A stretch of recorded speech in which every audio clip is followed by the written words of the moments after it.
Mr. Lamarche, how are you, sir?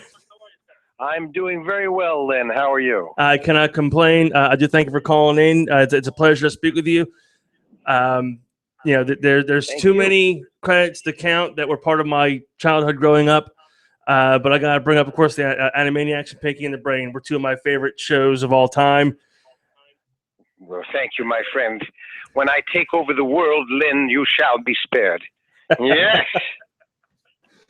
Oh, that made me feel so good just then. But I have two little ones of my own. They're 9 and 11, and you were also the king in Frozen. So you've also Yes.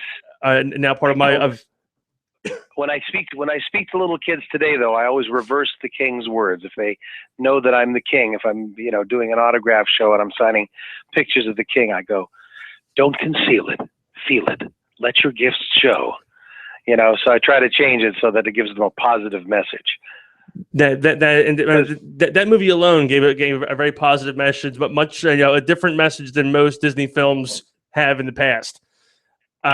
True enough. But I want to undo the damage the king did whenever I speak to kids, because in a very strange way, I won't say he's the villain of the piece, but he's certainly the first mover in terms of the negatives that happen. And the message he gives his daughter, with all the love in the world, is don't use your gifts, which is the wrong message to send. Yeah. So, but he does that because he's trying to protect everybody, from this strange power. But it's just, it harkens back to what happens in real life. Is, as parents, when we try our best, yet with all the love in our hearts, we make some very big mistakes sometimes. That's correct. And but of course, we have to talk as well about your appearance here on the East Coast, up here in Jersey at the Atlantic City Comic Con, which is going from the 14th to the 17th of this month. Stacked lineup, in regards to the guest wise. I know that some of the gentlemen that were a part of the many script readings that you guys do are going to be there as well. Jess Harnell and Jim Cummings. Do we know if there's going to be one at this convention? I would say there's probably a very good chance of it, because a lot of the gang is there, and Jeff Zanini, who is both our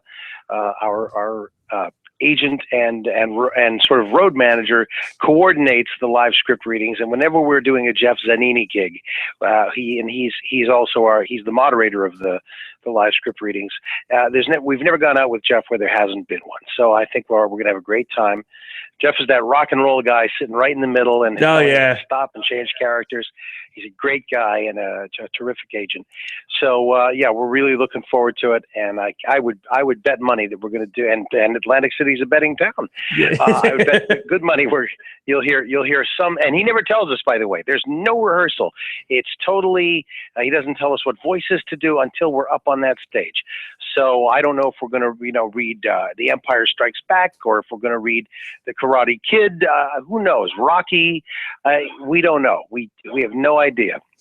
Well, I mean, now, would it be something that would be announced via the website or via Twitter, or is it something that if it's happening, you have to be at the convention? It's a total surprise. It's a total surprise. You have to come to the panel. You find out when we find out, and we find out when the audience finds out. So he hands us the scripts, and off we go. Hopefully it's something we've got a little familiarity with.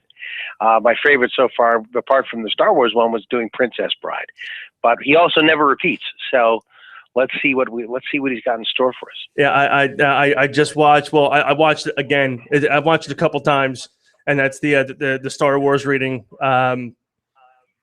So many ad libs and line add-ins that are unexpected, which is what I'm hoping that one happens this time around in AC, because seeing it on video, I don't think really measures up to being there and seeing it live in person. Yeah, there's nothing quite like it. We're gonna have fun, that's for sure. Well, I mean, aside from that, I do see that you're working on yet. Well, I see that it's actually a short. It's a Gumshoe and Stiletto. Any idea on when that's going to be coming out? If it's going to be a short prior to a movie or something on TV? Well, currently, as I know it, Gumshoe is making the independent film circuit, and it's told entirely the story is told entirely through shoes. We never actually see a face on screen, so it's just done with voice voice effects, and we just are always in the POV of the character who's being affected within the scene. So we just see people's feet. It's always looking down at the floor. So it's an interesting approach. But it'll be you just have to check to see if it's on your short films festival circuit. Well, I will definitely check in there and see if it is there. I know that you got a dinner to get to, so I don't want to keep you up on the phone too much longer. But before I let you go, I do want to get out there one more time. Go to doavc or acbc.com.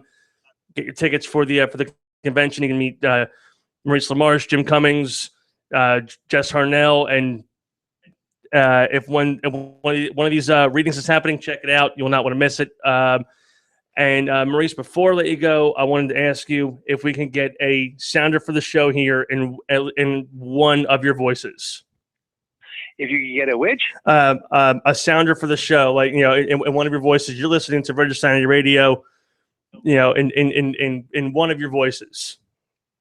Certainly. Say the name of the show really slowly, and then I'll give it back to you. Definitely. It is a Verge of Sanity Radio. Oh, Verge of Sanity. Okay, yes. Here we go. This is Morbo, the newscaster, and you are listening to the Verge of Sanity radio show. Listen closely, or I will destroy you.